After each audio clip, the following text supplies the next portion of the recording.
Hello friends, you are most welcome in Rozgar Krishnanidhi. Today I am going to teach you English grammar. व्याकरण इसको हिंदी में कहा जाता है। अधिकतर कंपटीशन में ग्रामर में व्याकरण में इंग्लिश ग्रामर में स्टूडेंट काफ़ी दिक्कत का सामना करना होता है, लेकिन मैं आपको इजीली ऐसे सॉल्यूशन बताऊंगा जिसको आपको कोई प्रॉब्लम न उठानी हो। First of all, you have to look at the board. This is the correct English spelling of grammar. This is the correct spelling of grammar. GRAMMAR. Okay. अधिकतर कंपटीशंस में part of speech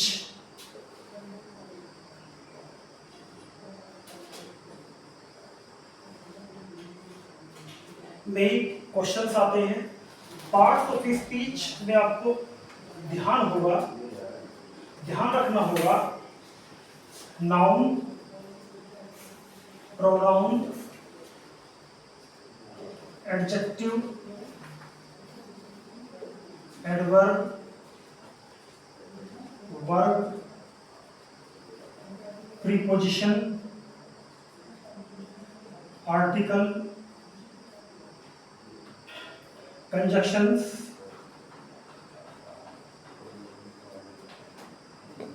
interjection,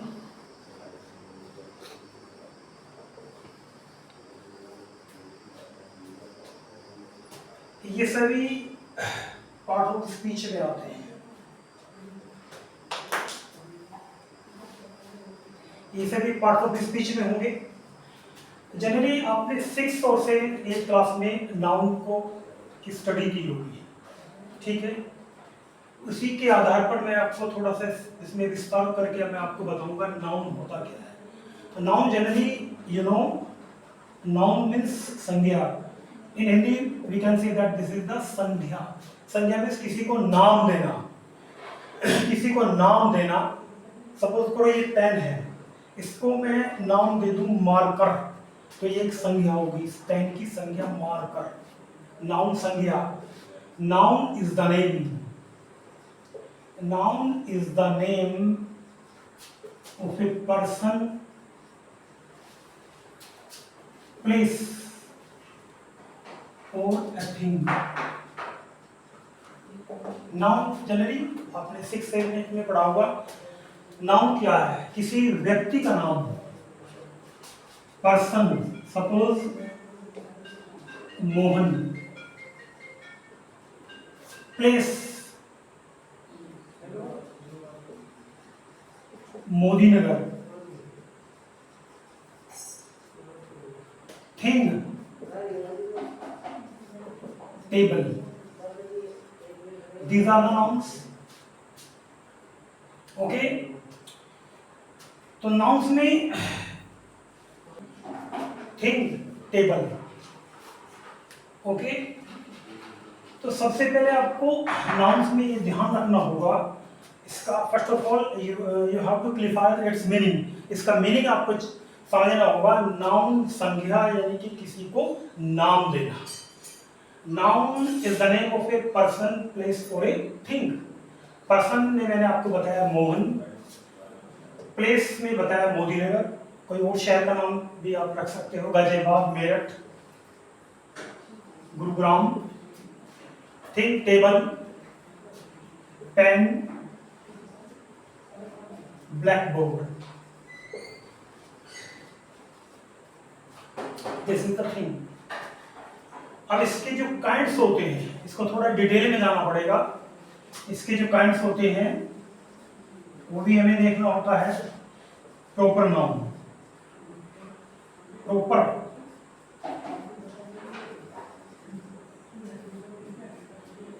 noun. Proper generally मैं बता दूं, proper noun होता है जिसको हम एक नाम से संबोधित करते हैं। जैसे मोहन, इसको हमने एक नाम दे दिया। किसी सपोज करो किसी पेन का नाम आपने दे दिया पार्कर।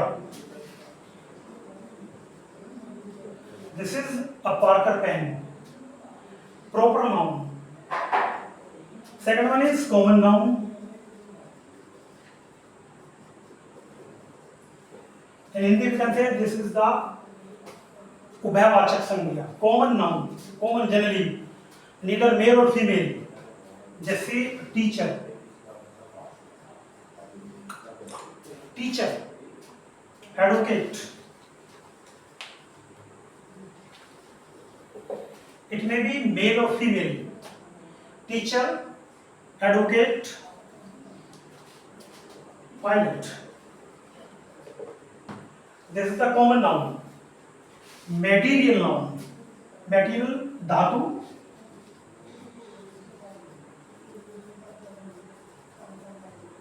धातुवाचक संज्ञा.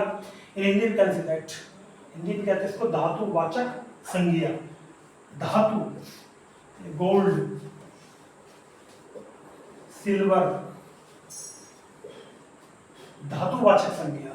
Proper noun, common noun, material noun, collective noun. Collective noun समूहवाचक संज्ञा. ये ग्रुप में जो होता है, like this, that is the class,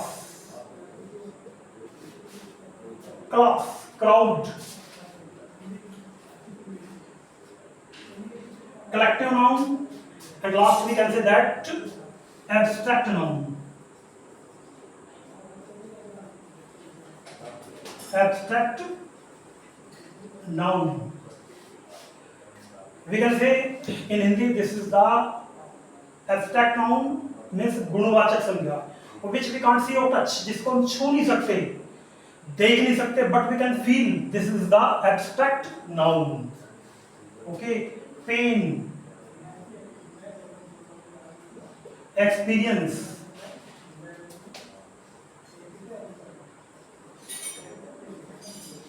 Experience is the best teacher. Experience generally आप यूज करते हैं सेंटेंस में. Experience is the best teacher.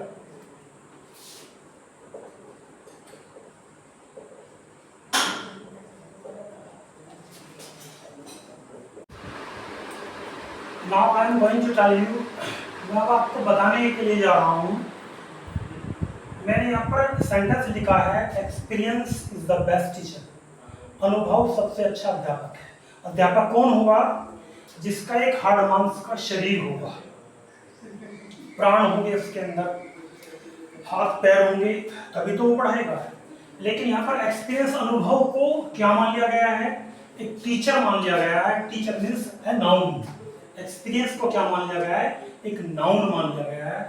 तो इस सेंटेंस को इस तरीके से हम लिखते हैं, experience is the best teacher. This is the abstract noun. ये गुणवाचक संज्ञा कही जाती है. तो इसमें पार्ट ऑफ स्पीच में सबसे पहले आपको नाउन को अपने माइंड में सेटअप करना होगा. नाउन पे कई प्रकार के क्वेश्चन आ जाते हैं, इसको डिटेल में भी मैं आपको बताऊंगा. पहले जनरली इस तरह से ये इसकी ABCD है, वो मैंने आपको बता दी है. ठीक है.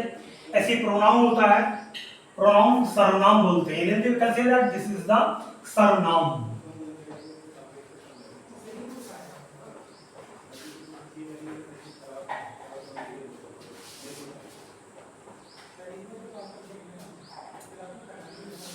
pronoun. In Hindi we can say pronoun. Pronoun are those words which spoken in place of a noun. जो नाम संख्या के स्थान पर बोले जाते हैं, आपने 6, 7, 8 में पढ़ा होगा, उसको क्या बोलते हैं? प्रोनाउन, इनके सरनाम बोलते हैं. संख्या के स्थान पर जो प्रयुक्त होते हैं. जैसे इस सेंटेंस से आपको क्लियर हो जाएगा, Rohan is a teacher Rohan क्या है? एक अध्यापक है, पढ़ाने वाला है। He lives at Meerut. वह कहां पर रहता है? मेरठ में रहता है। तो ये ही किसके लिए यूज हुआ? इस सेंटेंस में ही यूज हुआ रोहन के लिए। तो वी कैन से दैट, हम कह सकते हैं कि ही, शी, दे, वी, ये दीज आर द प्रोनाउंस। ये सभी क्या है? प्रोनाउंस है। जो शब्द संज्ञा के स्थान पर प्रयुक्त होगा उसको हम क्या बोलेंगे? प्रोनाउंस होते हैं, सर्वनाम होंगे। And next, adjective. Adjective means विशेषण। विशेषण हिंदी की भी आपको नॉलेज होनी चाहिए। विशेषण मीन्स होता है विशेषता बताने वाला। एडजेक्टिव संज्ञा विशेषण, संज्ञा विशेषण। Adjective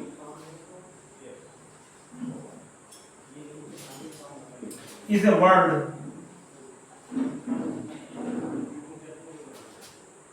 which qualifies a noun or a pronoun। Sentence में नाउन प्रोनाउन की जो विशेषता बताएगा, एड समथिंग एक्स्ट्रा, कुछ फालतू उसमें कुछ बात बताएगा, उसको क्लिफाई करने के लिए, उसको सजाने के लिए, उसको हम क्या बोलते हैं? एडजेक्टिव बोलते हैं। जैसे चतुर व्यक्ति, इस व्यक्ति की विशेषता है कि वो चतुर है। Adjective is a word which qualifies a noun और प्रोनाउन। जो संज्ञा सर्वनाम की विशेषता बताता है उसको हम क्या बोलते हैं? एडजेक्टिव बोलते हैं। जैसे ए फैट वुमेन, एक मोटी महिला। तो fat, this is the adjective.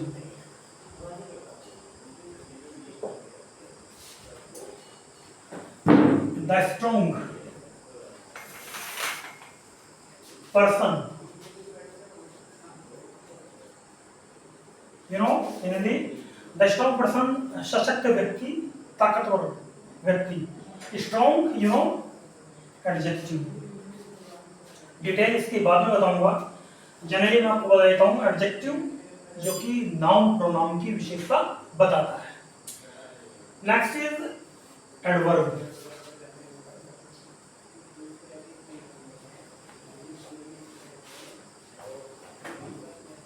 First of all you have to clarify its meaning. Add means जोड़ना, वर्ब, वर्ब के साथ में कुछ उसकी विशेषता के लिए जो जोड़ा जा रहा है वो एडवर्ब होता है। An adverb is a word which qualifies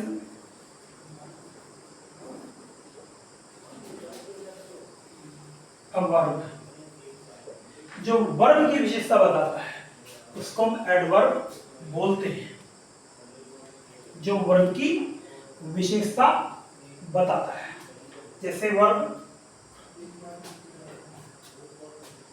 fast,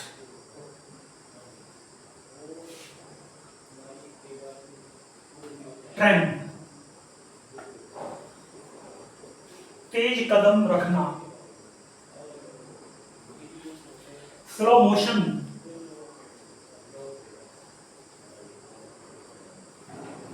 slow धीमी धीमी मोशन, गति, धीमी गति।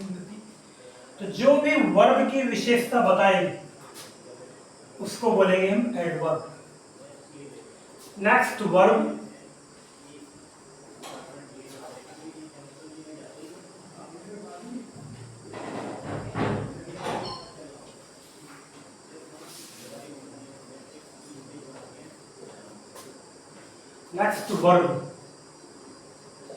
क्रिया, दिस एक्शन। एक्शन इज कार्य। सपोज मेरा कार्य क्या है यहाँ पर? आई एम टीचिंग यू, मैं आपको पढ़ा रहा हूँ। And you are listening to me, आप मेरी बात सुन रहे हो। तो मेरा काम क्या है, मैं आपको टीचिंग कर रहा हूँ, पढ़ा रहा हूँ, और आपका जो कार्य क्या हो, मेरी बात सुन रहे हो और मेरी बात को सुनकर लिख रहे हो या कुछ भी, मतलब कोई भी एक्शन ले रहे हो, ये वर्ब होता है। This is the verb. Verb is of two types, दो तरह की होगी।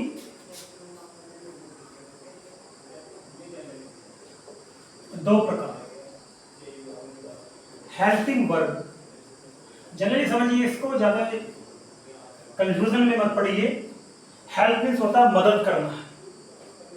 जो वर्ब मदद करती है मेन वर्ब की, उसको हम हेल्पिंग वर्ब बोलते हैं।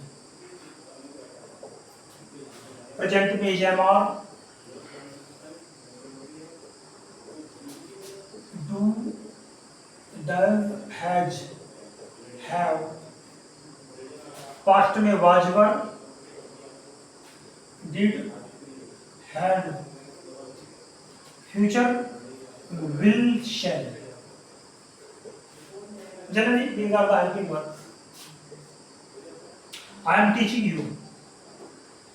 I am teaching you.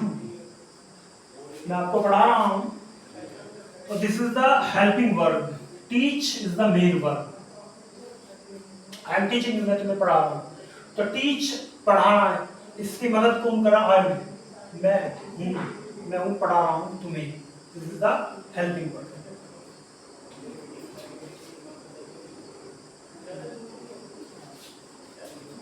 Next is main verb.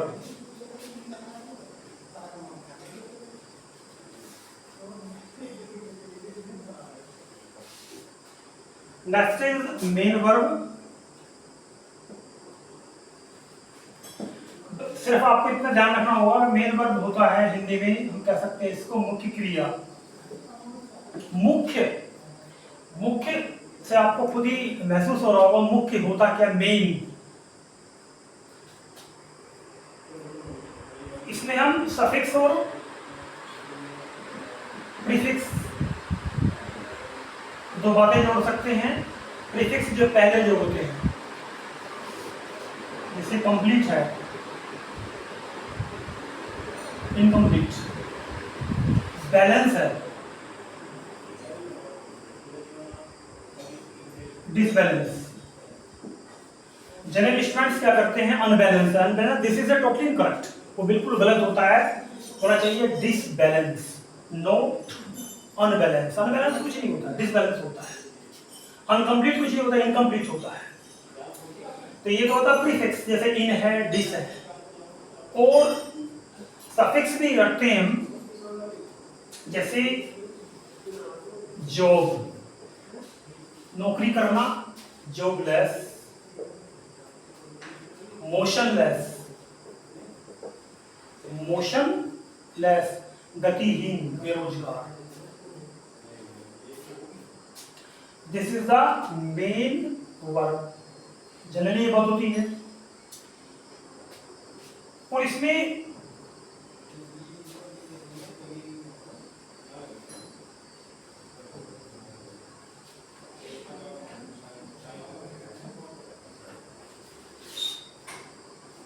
एक और आपको मैं बता देता हूं, transitive verb, intransitive verb.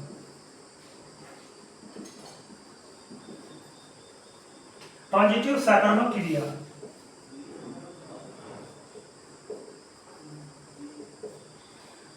Intransitive अकर्मक क्रिया।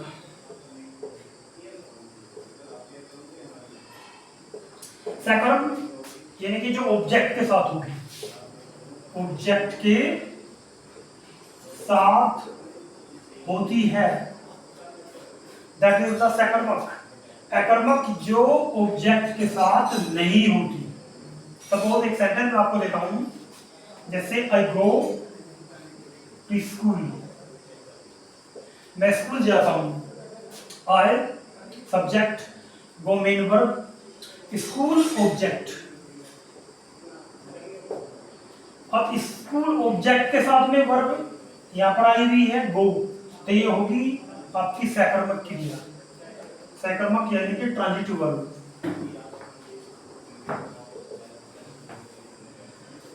सपोज करो मैं कहूँ आई गो, मैं जाता हूँ, मैं न मालूम कहाँ जाता हूँ, इसमें कोई ऑब्जेक्ट नहीं है, कोई कारण नहीं है, तो ये होगी इंट्रांजिटिव वर्ब, इंट्रांजिटिव वर्ब यानी कि आक्रामक क्रिया।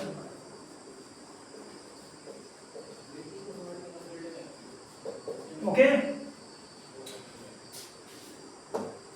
सब्जेक्ट वर्ब ऑब्जेक्ट, इसमें नियम तो ये होना चाहिए, ये कोई बात नहीं, जनरली उनको मैं आपको बाद में बता दूंगा। तो आई गो इंट्रांजिटिव वर्ब यानी कि आक्रामक क्रिया। Next one is preposition. ये तो प्रीपोजिशन का बहुत बड़ा चैप्टर है, लेकिन जनरली मैं आपको हल्का सा बता देता हूँ, बाद में बताऊंगा इसको डिटेल, ये प्रीपोजिशन होती क्या है और ये कहाँ पर इसका अधिकतर 90% स्टूडेंट प्रीपोजिशन को ही गलत यूज करते हैं।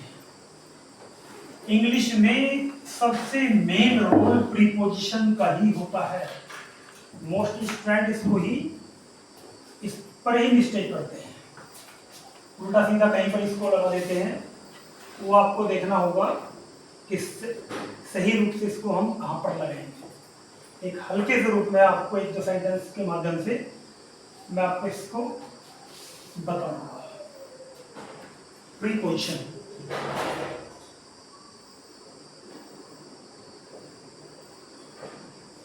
कोई भी वर्ड हो सबसे पहले उसका मीनिंग क्लियर आपको करो। प्री मीन्स होता है पहले, और पोजिशन मीन्स होता है उसकी स्थिति, पहले उसकी स्थिति क्या है। प्रीपोजिशन का बहुत लंबा चैप्टर है, लेकिन आपको मैं शॉर्ट में एक दो सेंटेंस के माध्यम से बता देता हूं। Suppose he lives at Modi Nagar. Mostly students यहां पर एट की जगह इन का यूज करेंगे, this is the totally incorrect, in use नहीं होगा, यहां पर एट का यूज होगा। ये आपको ध्यान रखना होगा, इसके डिटेल में मैं आपको बताऊंगा कि इनका यूज यहां पर क्यों नहीं होगा, एट का यूज यहां पर क्यों होगा।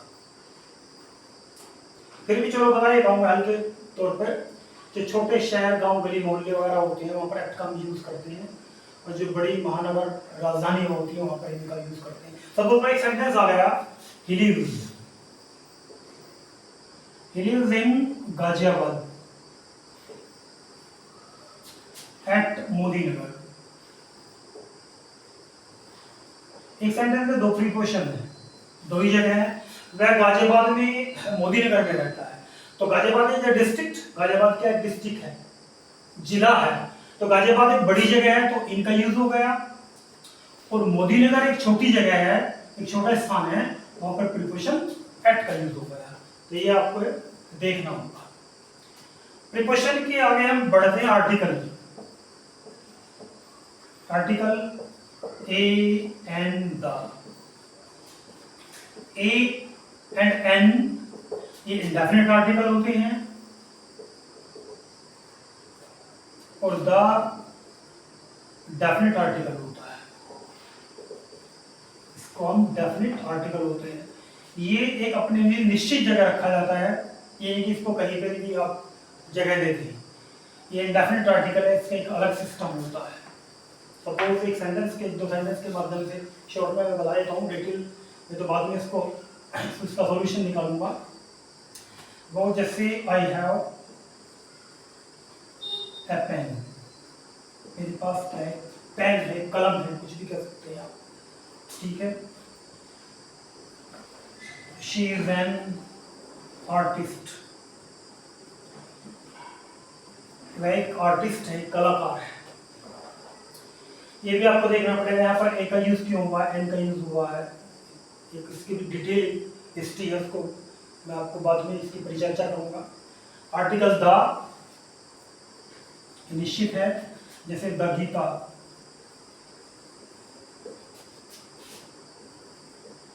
Is our mother. गीता हमारी माँ है। Gita is a religious book, धार्मिक ग्रंथ है। के सामने हमने आर्टिकल द का यूज किया है, definite article. Next is conjunction. Conjunction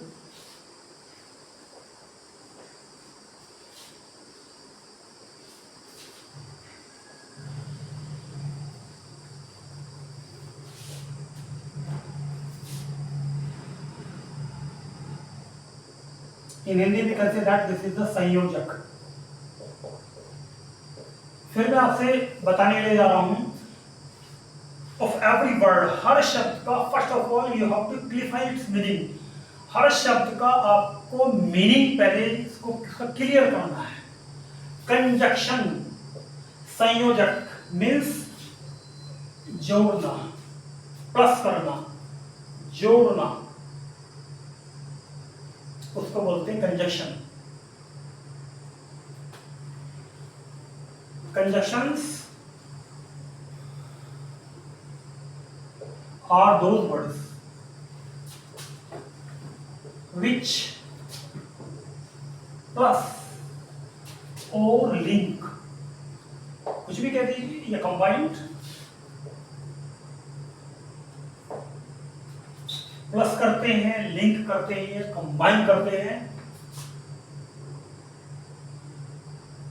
to और more than two sentences into one। इंडक्शन में शब्द होते हैं दो से अधिक वाक्यों के एक वाक्य में जोड़ देते हैं। जैसे Mohan is a good player. Suppose कोई ये लिखे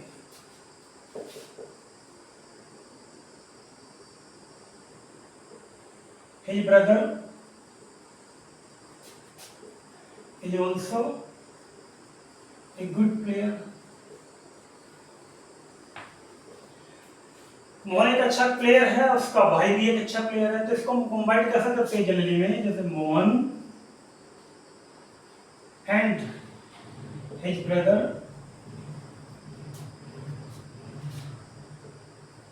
आर गुड प्लेयर्स, या Mohan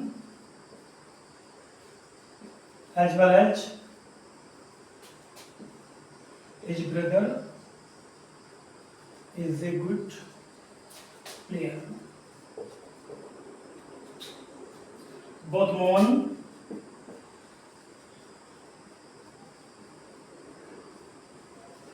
and his brother is a good player।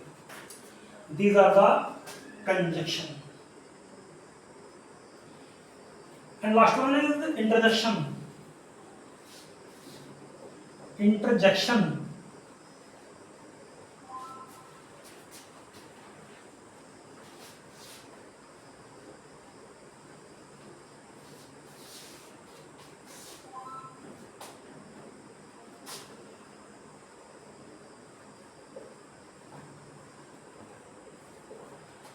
for which we use sign of exclamation at last।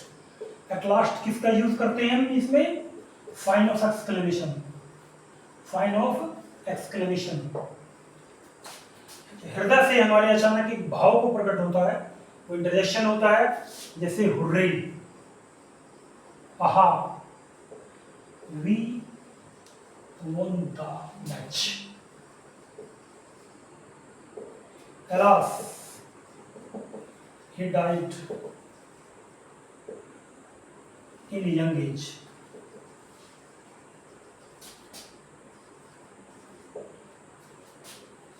world, world तो टाइम, ओ लाइफ।